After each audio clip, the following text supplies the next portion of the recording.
Hello, good morning, everybody, and welcome to the first Flint Change live stream here on LinkedIn. I'm Marianne Avery, and I'm joined by our founder, Alex Walker. And today we'll be exploring all things culture. So I was going to hand over to my colleague, Alex, who seems to be having some beeping going on in the background. Hello. Yeah, first That's technical hitch. Going live. So, Alex, do you want to just do a little introduction of yourself and Flint Change? Yes, so fab to be here. Our first live, as Maz says, very exciting. So Flint is all about culture. And within that, lots of elements. And we might talk you through our culture wheel today, depending on whether the questions need it. But for us, we are all about being very practical about culture change. So, of course, you need the clarity, the vision, the leadership at the top of the organisation, and our wheel includes that. But for us, we are about practical tips and ways that actually anybody in the organisation can align the culture to where you want it to be.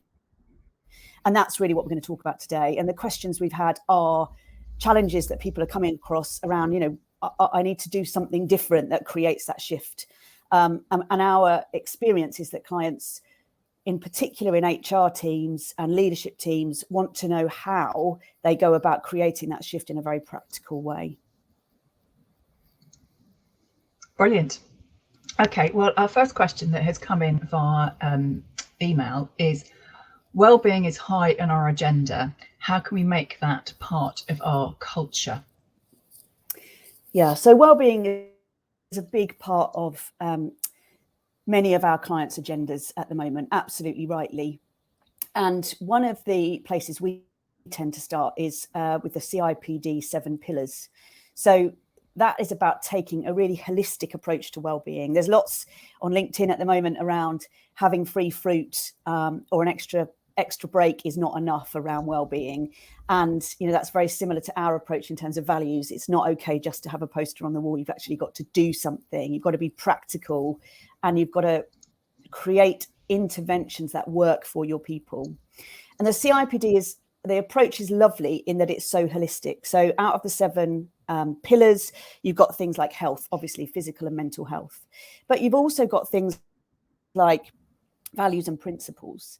And that is about the organisation talking about the way we behave to each other and then sticking to it, having integrity around the way that we do that, so that people can expect to be treated in an appropriate and an inclusive way. So that's one way of aligning that back to your culture and it being very driven around the well-being agenda. Another is good work, personal growth. So they're not things you necessarily connect directly to well-being, but the 7 pillars bring an approach that looks at the whole person. One of them is financial well-being, for example. And we commented on a post recently in LinkedIn where people were running financial pension sessions for their employees around how I manage my own financial future. It's great. Is it enough on its own? No. Doesn't create well-being, but as a holistic approach, it's a great way of doing it, and it's a great way of connecting that to your culture. Good lifestyle choices, collective and social. So we talk a lot about rituals, and that, whilst isn't social in itself, it brings people together, and as the research shows that it creates a much stronger level of belonging, which impacts well-being. So for us, some great examples we came across when we were doing that research, wasn't there? Yeah. And so for us, well-being is totally tied into culture. To do extra fruit and even some of the interventions on their own without your culture being what you say it's going to be, you are unlikely for your employees to really feel like well-being is high on your agenda. So great question.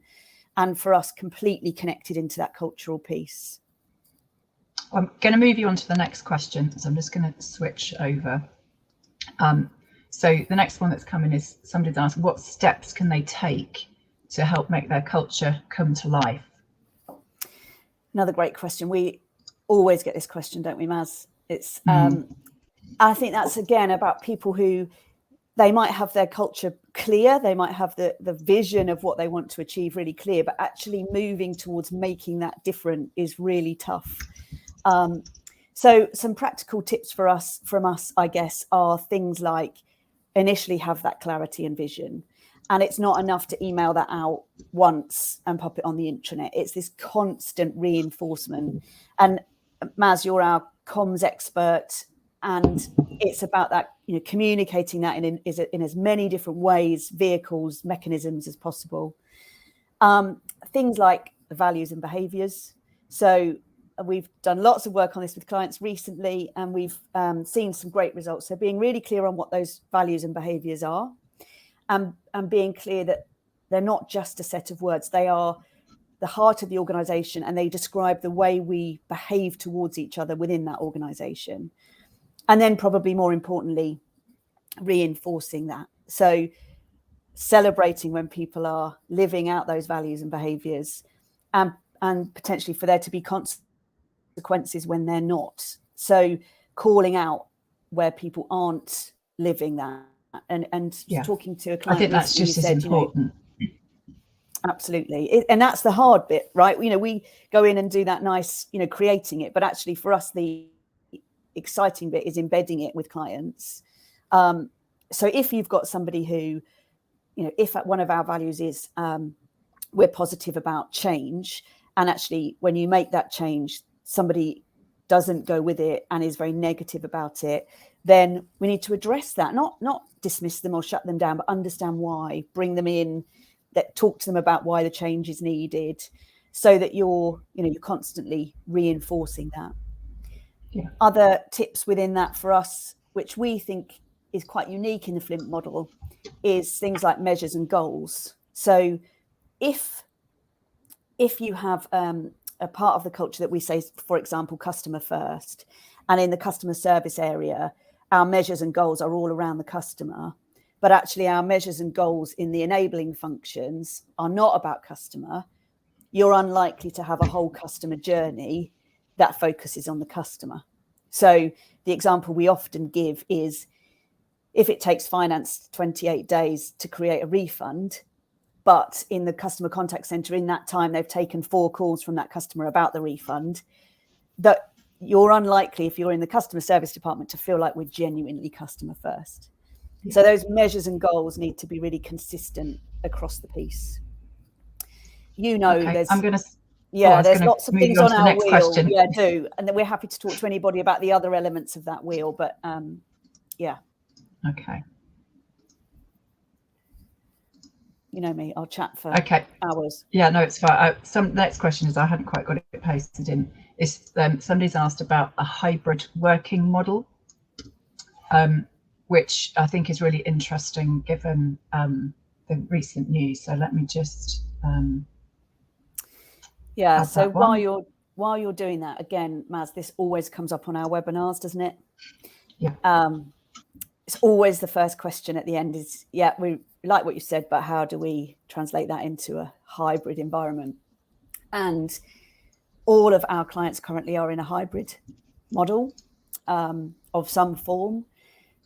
And I think probably the first thing would be to go back to our rituals webinar.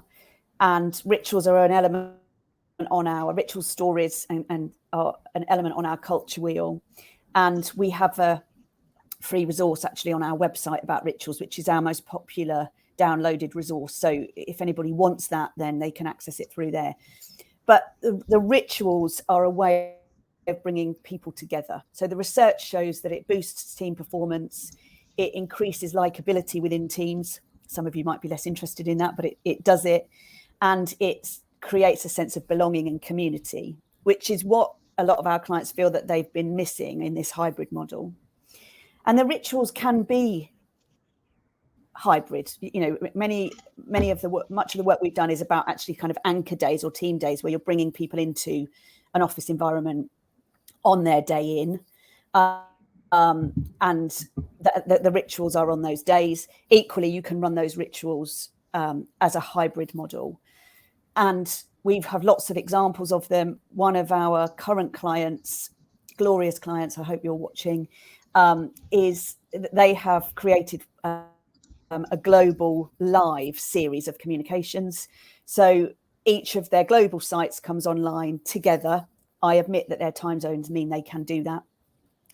And they have information first, so a little bit of tell. And then they have various parts of the organisation updating, but quite short, quite punchy.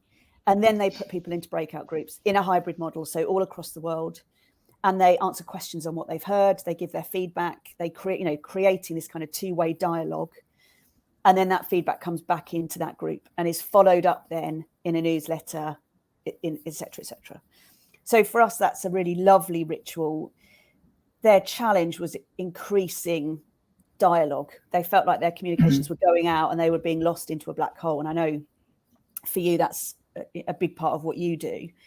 And this has really created this two-way dialogue, and it's allowed the feedback to come in a very meaningful way, which subsequently can be followed up. And then the next time round, that information, the information piece can be driven by some of the feedback that came in the last time. So download the rituals information sheet on the website, and that will give you some more information on that, because I know you're going to shut me up again. I was going to say, I've just popped the link to the rituals in the LinkedIn comments. So great. I will got our next question here. So this one is about when you've got people who are kind of not on board with what you're trying to do. So when people are actively against change, what sort of tips have you got for how to manage that? Yes, so again, this is really standard. So you're not alone if you're going through this challenge. And in particular, we can find it with people who have been in service for longer with the organisation. And that's not a stereotype. It happens all the way across the organisation. Some of us are much more open to change than others. But equally, those people who have seen change happen, not work, they kind of get into this cycle of, we've tried it, it didn't work. I had to go through quite a lot of pain to get to that point. So there's an element of fear and resistance, which is really understandable and really normal. So our first tip on that is embrace those people. So at one of the organisations I worked for, we had what we called a core group, and that group was full of influential people, and that some of those people were more resistant to change. And one of the reasons we did it that way is because we got to embrace everybody. So Simon Sinek's why, we talked to people about why we needed to make that change. We talked to them about the impact of not making that change, and we got them involved in the way that we made it. So we said to them, what went wrong last time? Talk us through that, and let's understand how we can make sure that's not an obstacle this time. So that would be our first point. As much comms as possible. Maz, I know you and I have looked for the evidence behind this and we have not found it yet, but we firmly believe you have to tell people stuff 7 times in as many different ways as possible. And this is an important one. So continue to communicate around that change and around the why behind it. And then thirdly, and this is tough, but ultimately, if you've done all of those things and you've got evidence behind the fact that this change is the right thing to do for this organisation, if you can't change the people, sadly, at some point, you might need to change the people. But you obviously need to have done all the right things. This is my HR head, and been as open as possible with those individuals to allow them to take that change on board as possible. A challenging conversation, but nevertheless one that needs to happen. We've just had another question that's come in around full-day working week. So let me just pop that one up. This is a bit topical. Yes. So around what kind of impact do you think the full-day working week will have on culture? Because I think it's really interesting in that recent survey that came out. I think it was something like 90-something% of the organisations that have participated in the pilot are continuing. And it's certainly a different way of working from many people. So what's your views on the impacts there? So I need to do a proper read of the research. Actually, it's really recent, isn't it? and so my apologies that this question's just come in and I haven't done it. But from the glimpse read, the research is good, isn't it? It's less sick days, higher productivity. So they are things that will impact organizational culture in a really positive way. Sick days have impact on the people in your team. They have impact on the people around you. And that's the kind of thing that can create some resentment in organizational culture. So right now, it seems like it's a really positive impact on organizational culture. And I think the fact that so many organizations have moved to a hybrid model, whilst of course those people are online and available when they are not in the office, I think it has made us realize that we can work differently and we can work in a much more flexible way. So for me, with the existing research that I've read, I think it is only a really positive impact on organizational culture. Each organization is going to have to work their own way through it, and some are going to find it more complex than others, just because of some of the clients we work with where they have logistics, manufacturing, engineering environments. It is different. So I don't think we can make a blanket statement that it's going to be positive, but I can only see that this is a positive step forward in the way that we all work. Yeah, great stuff. Now we've got a couple of more questions, but I'm thinking we'll use that as an article or a blog post. So I've just brought up our culture wheel because I thought it might be quite helpful to just kind of share a little bit about how we use that, because one of the questions we had was I'm not quite sure where to start. So I thought it might be quite helpful to do a little quick round robin of this. Yeah, great idea. So clarity and purpose we've talked about, and that's always a great place to start. It is the vision of what we need to achieve and where we want to get to. What's the shift that we want to move to? Symbols, rituals, and stories are a great place to start. The stories piece, we've done this recently with a client where we redid their values and behaviours, but we went right back to where did the organisation come from, what's important to the organisation, and some of the kind of fun and interesting and anecdotal stories that came out of that time. So some of the offices that they were in, where the CEO had come from and why he set it up. He was a really inspiring founder, and so people wanted to hear his stories, and that was a great place to start. And then those rituals around bringing people together, reinforcing that cultural shift that we're looking for. Almost every client we work with who uses an engagement survey has a low communication score, and every organisation I've worked in has always had a lower communication score. We cannot emphasize enough: communicate and communicate again. Do it in different ways, through different mechanisms, using online, one of the things we're talking about doing at the moment is QR codes. So where we have a particular demographic with a client, they're being sent a QR code on their mobile, they scan it, and then they get the access to the information. So it's just really kind of quirky, different ways of communicating that same message to reinforce it. Measures and goals, and I think values we've talked a little bit about. So ways of working for us is absolutely fundamental. If we talk about being agile, for example, within a cultural shift, and we want to be able to move faster, and that's the case with a couple of the clients that we've worked with in the last year, but actually our processes are overly complex and our people aren't able to make decisions. They're not empowered to make decisions without going up 3 levels. You're not going to be agile. So one of the things we focus on, and one of the places I think every manager can start, is looking at their ways of working. If you're customer focused, do your processes and ways of working really reflect that?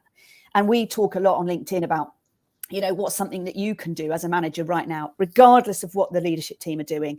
Actually, you can look at what the shift is, look at what the strategy is, and you can say, does my department currently work in this way? And if not, let me talk to my team and think about a way we can.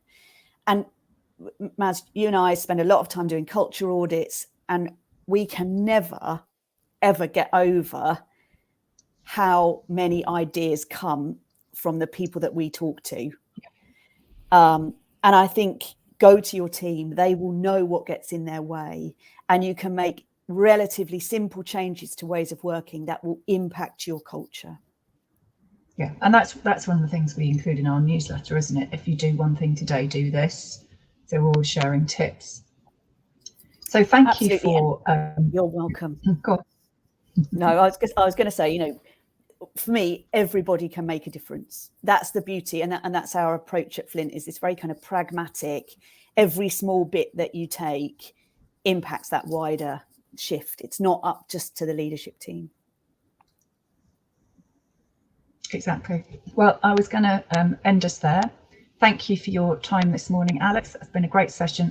We have got a few more questions which we haven't got round to, but we will do a little write-up. So we look forward to seeing you next time. Fab. It's goodbye from me. Goodbye from me.